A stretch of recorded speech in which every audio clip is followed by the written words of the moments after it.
College life can be challenging, especially for Black students facing unique struggles and pressures, but you don't have to face it alone. Introducing Read You, the mental health app created by Black innovators for people of all walks of life. Read You understands your pain and mental health struggles because it's designed by people who truly get it.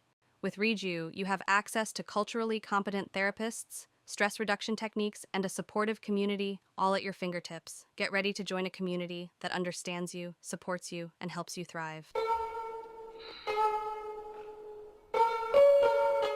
What's going on, everybody? My name is Dante Wade. I'm COO and co founder of Reju, which is a mental health and wellness technology company aiming to provide users with the best advice for physical, mental, and emotional success. And today I have a very special guest with me. He's an artist, he's a media personality, he's a brand, he's a sports fan. He is Hamptons Dave.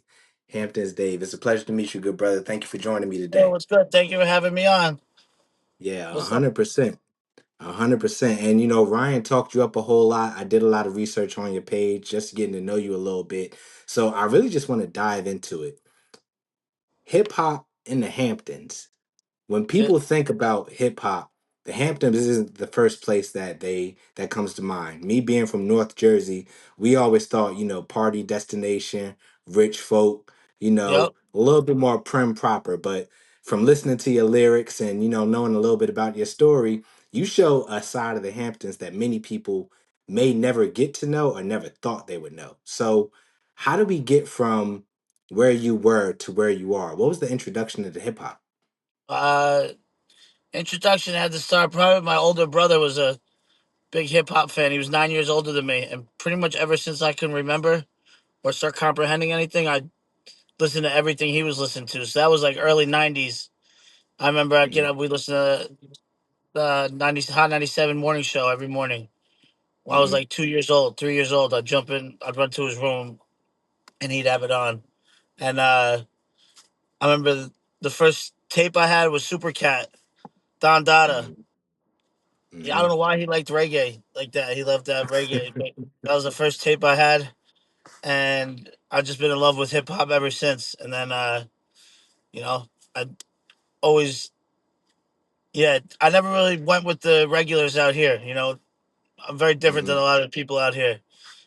Uh, mhm, and it was just ever since I can remember. I don't want to shout out Diddy, but Bad Boy was a big movement in my life. Uh, yeah. Bad Boy Rockefeller. I was everything that dropped. That was like the era of me starting to really comprehend music. So like when Biggie came out, what a good time to be alive. Nah, absolutely. And I could definitely imagine. I remember my pops talking about when he heard Juicy for the first time. Yeah, He was working for the post office. He said the song was so popping, he had to pull over and pause on delivering mail just to listen yeah, to the just to song listen. finish. Yep. Yeah, yeah. So when we think through, that introduction and that newborn love that you're having for hip hop, do you remember the first album you purchased? The first album I purchased was Yeah. purchasing music was crazy. I don't want my artist friends to know we were heavily pirating music and burning CDs. So the purchasing, I remember the single I purchased. The first single I purchased was "Let Me Clear My Throat," DJ Cool. Mm, But then I mm, had what was the first one? Like one of the first tapes I had, I got it from my brother, was Mary J. Blige, "What's the 411 remix," mm. which is a classic. That had like Real Love with Biggie on it. Um, yeah, that was probably had to be DJ Cool was the first one with my money. Like I went and purchased this like a cassette tape single. And it makes so much sense why you started to fall in love with hip hop during this time because as you're mentioning the songs, the albums you were listening to, this was truly the golden age that Yeah, we were in, that early 90s time frame. I'm still in that era in my head. That's still like where I'm at. The '90s is nothing better than the '90s. That's still the music that's in my car right now. Like I'm listening to streaming right now. I'll listen to everything else that drops just so I know I can stay current on the music. But Mm-hmm. I go back to that time. That's like what my playlist is. Mm, and that makes a lot of sense, and I think that's the beauty of music, the timelessness of it. You know, once you put something on wax and you put it out for people to hear, people could keep playing it long after you're gone. And you know, I always chuckle because my grandmother loved Nat King Cole, and my wife is of Caribbean descent, so she didn't grow up listening to that. And I'm like, man, Nat King Cole was like during the black and white TV days. If you had Yeah, a TV, it was black and white. I'm talking about you might not even get no dialogue in the movies, but people still play his music, especially around this time of year. But to dive a little bit deeper into it, I think the power of not only hip hop, but music overall is the way it can invoke an emotion in you. And something that I picked up from one of your interviews that I watched was that you were big into sports as a yeah, kid. And hip hop and sports has almost been synonymous ever since the birth of hip hop. From the charisma, the confidence, the exuberance that the artists show is something that many athletes have embodied. Even myself, I can't think of any game, track meet, anything I had where I wasn't blasting my favorite playlist in yeah. it. So when you talk about that time you were an athlete and you're falling in love with hip hop, what was that intersection for you? Just I mean, basketball and hip hop goes hand in hand. I played basketball ever since I can remember. I did anything. Basketball was, I had hoop dreams. I thought I was going to the Hmm. NBA until they didn't draft me. I still think I'm waiting for that Understood. call. No, Hey man, never say never. I know. Yeah, no, you can say never on that now. Yeah, I think I'm very retired. But yeah, I mean, ever since I could, that goes hand in hand. I say, every rapper wants to be a basketball player or athlete. Every athlete wants to Hmm. be a rapper. Um, they just can't rap that good, and Yeah, the that's athletes can't hoop that good. mhm. Uh, but it goes hand in hand. Like I have a playlist still. I remember from my varsity games.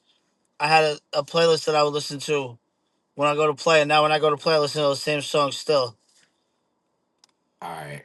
All right, I gotta ask you, and I gotta say, this wasn't planned. It wasn't any pre-thought questions, but I gotta ask you because I remember my top three songs before Yeah, games. So, what were the top three?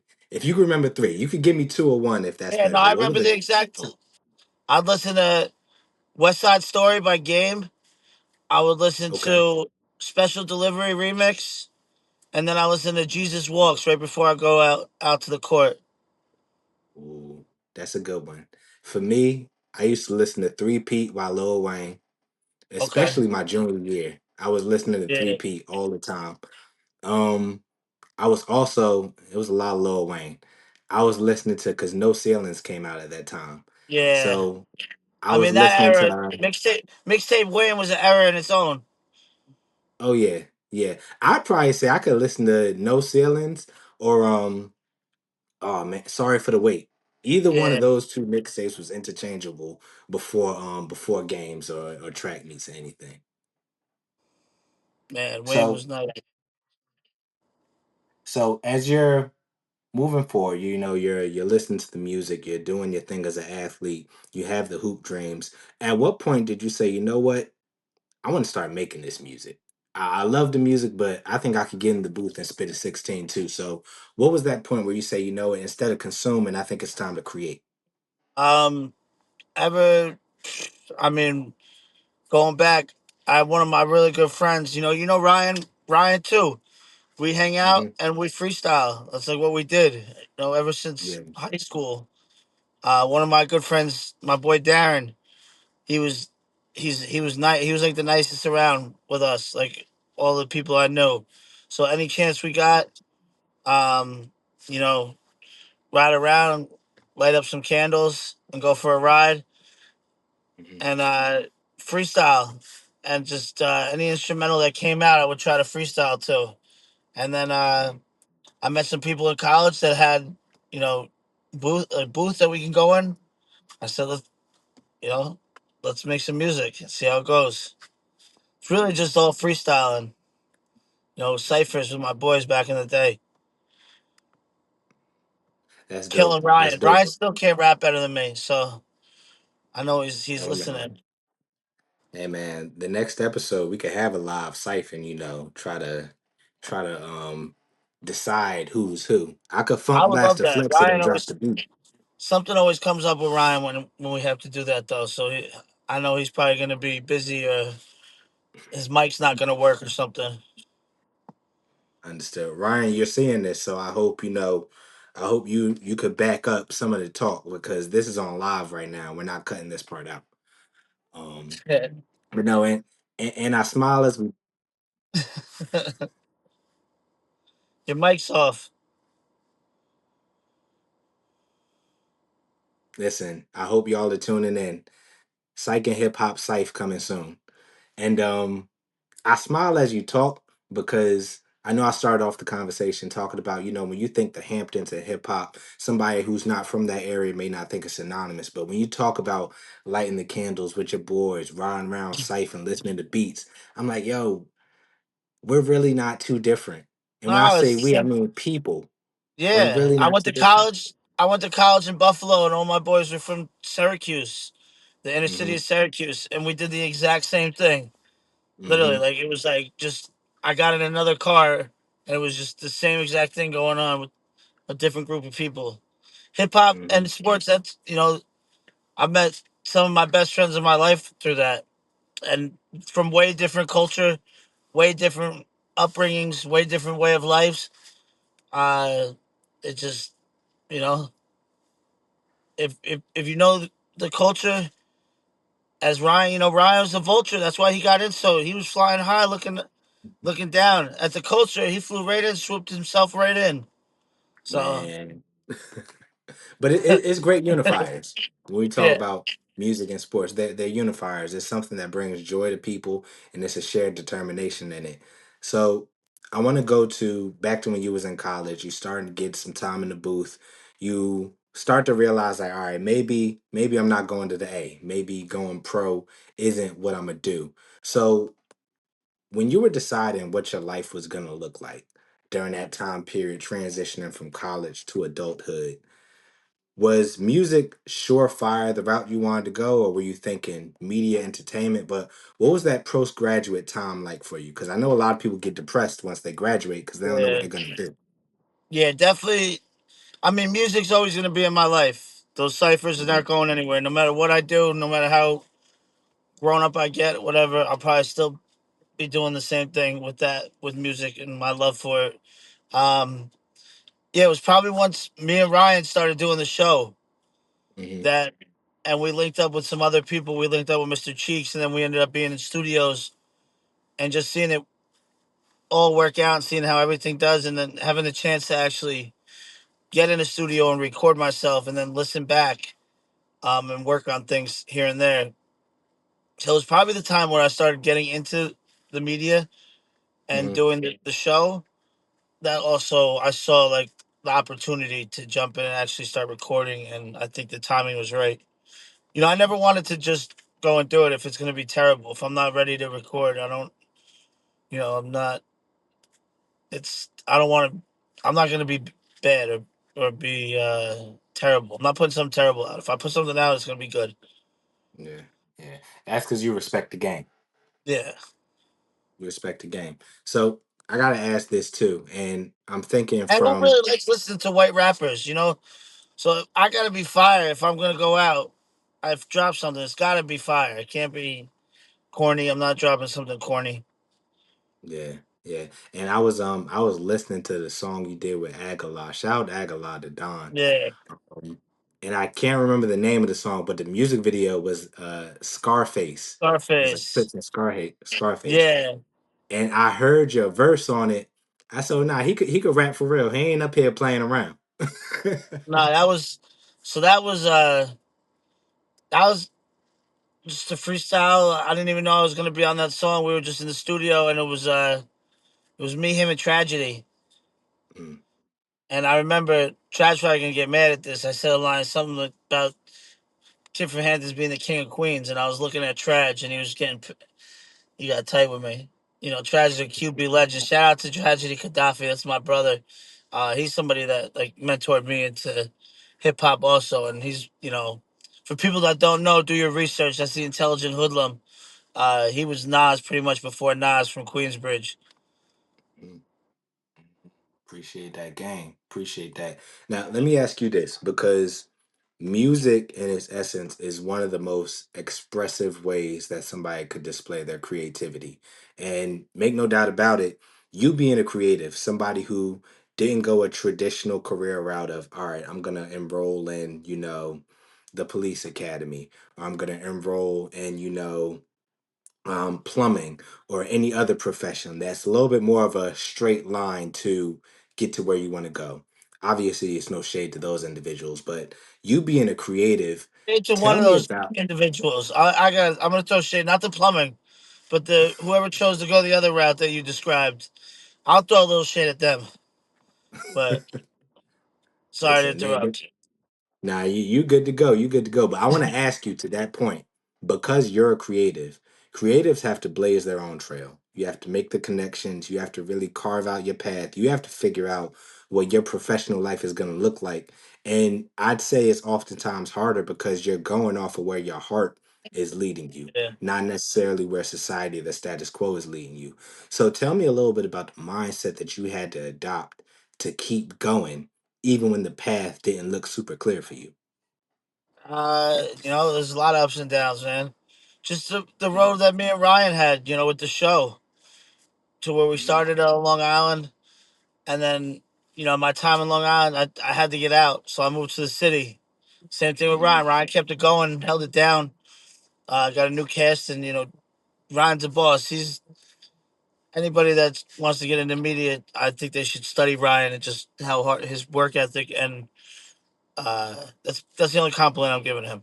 But mhm, um, yeah, like the ups and downs. I moved to the city. He followed me. Then we're trying to get on. COVID hit. We were doing live mhm, shows, and COVID hit, so we had to pivot and go into something else. And then like it mhm, was just something opened up. FM opened up, and now it's there's just you got to keep going. You got to always find ways mhm, to reinvent. Almost you can't be complacent. mhm, mhm. 100%. So one thing I do, and I don't know, I might be a little weird, but I talk to myself to a certain extent. Like I'll get myself up, I'll look in the mirror, look myself in the eye, and sometimes remind myself, hey, you got this. You'll figure this out. You overcame far more things that were harder than this situation. You'll overcome this Yep. situation. What are some of the things that you say to yourself to make sure that you could keep going and reach where you want to reach and overcome those obstacles? Just keep going. I mean, nobody really can stop you. You're my biggest critic is myself. So Hmm. like uh again, can't be complacent. Gotta keep moving. Gotta keep going. Just especially in music too, making music or anything, or just creating content. Somebody else is gonna create content better than you. You got to make sure that you do it differently though. Somebody can Hmm. create the same content. You got to make sure that you do it. You stay true to what you do, but don't fall into the same loop. You got to always be ready to evolve, and just get with the times, and just can't get down on yourself. You're gonna fail. Failure is Hmm. always gonna happen too, and Hmm. it's what you do with the failure. Your next step is always your most important step. Hmm. Hmm. And you made a lot of good points. The first one I really want to touch on is when we think through failure. Um,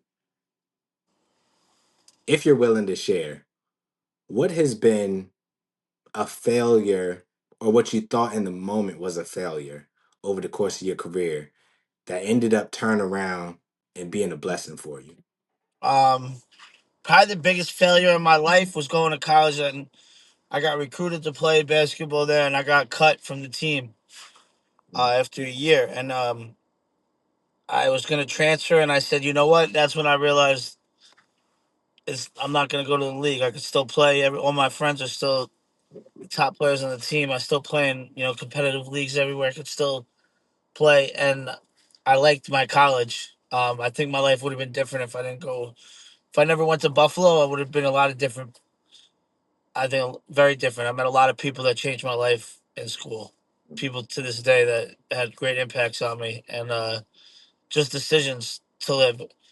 I mean, you got to. I feel like you got to go through tough times to really see where you can get in life. Like living in the cold of Buffalo and having to go to class, 8 a.m. classes when you're walking through the snow. Hmm. Uh, that's who you know. I know a lot of kids that I went to school with that weren't doing that and didn't make it. So you just if you make your bed, you got to lie in it. I feel like that's always something you got to do what's expected of you. 100%. Accountability. Yeah, so that just taught me accountability and just to follow. Had to pivot again. What am I gonna do? So I'm not playing ball anymore like that. So I had to focus on something else. Got a degree. Hmm. Hmm. And something you mentioned earlier that I didn't want to go past either was staying true to yourself. And I want to tie that into being a creative, which we were talking about a little bit earlier. And part of the creative process and the creative art form is making sure that as you're building, as you're crafting your artwork that you want to present out to the world, it's authentic and you know in your heart that this is something that I want to put out. But what would you say to individuals who may be putting their art out there, but they're not getting the attention that they want? Maybe not the views, the buys, the likes, whatever they craft the success in it. What do you say to that creative who's debating if they want to keep pushing, even if they're authentic, they're putting their stuff out Yeah. there, but they may not be getting caught up like they want. I think everybody has a false sense of like, especially in the industry, that all this music you hear on the radio was recorded right at that time and they dropped that. Some of these people don't get picked up and they're single they could have made 3 4 years ago, 5 years ago, and it's just getting heard now. I always use like this day and age, especially like growing up, like my era, my parents' era were married in their 20s, has kids and already, starting lives after, mid 20s, starting like you're already like married with kids and everything. And this generation is different.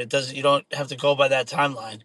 You can do anything you Hmm. want now. And it's not, society's different in that way. And I always use John Hamm, the actor from Mad Men. He was Yeah. acting his whole life. He didn't get that role in Mad Men until he was like in his mid 40s. And he was struggling up Hmm. until that point.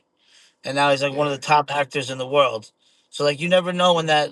you never know when that time's gonna happen where at any point in your life you could make it to 50 doing nothing and somebody finds something that you like and that goes viral and like who knows, especially in the creative world, you could do one thing, you make one funny song, like look like Catch Me Outside Girl, she's good Hmm. for life, off Hmm. that stupid Dr. Phil and then being a little promiscuous on her OnlyFans. Can't say I didn't purchase it and help towards her, but